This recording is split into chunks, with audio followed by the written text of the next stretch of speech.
ഇപ്പോൾ ഇതേ ന്യായപ്രമാണം തന്നെ ഇവരുടെ രക്ഷയായി തീരുകയാണ്.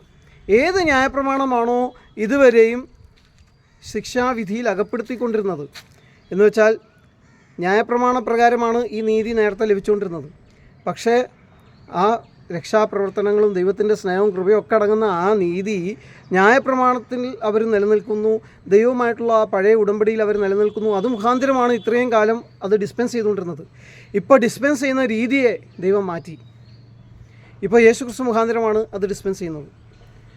അപ്പോൾ ആ ന്യായപ്രമാണ മുഖാന്തരം ഇത്രയും കാലം ഡിസ്പെൻസ് ചെയ്തുകൊണ്ടിരുന്ന അതേ നീതി തന്നെയാണ് ഇപ്പോഴും ഡിസ്പെൻസ് ചെയ്യുന്നത്. അതും ന്യായപ്രമാണ മുഖാന്തരം തന്നെയാണ്. പക്ഷേ ഇടയ്ക്ക് യേശു വരുന്നത് കൊണ്ട് എന്ത് സംഭവിക്കുന്നു എന്ന് ചോദിച്ചാൽ, ഏത് ന്യായപ്രമാണമാണോ ഇതുവരെയും ഇവരെ മരണത്തിനും ദ്രവത്വത്തിനും അടിമയാക്കി വെച്ച് ശിക്ഷാവിധിയിലേക്ക് കൊണ്ടുപോയിക്കൊണ്ടിരുന്നത്, അതേ ന്യായപ്രമാണം തന്നെ ഇപ്പോൾ ഇവർക്ക് അനുകൂലമായിട്ട് പ്രവർത്തിക്കുകയാണ്. ഇവരെ രക്ഷിക്കുന്നു,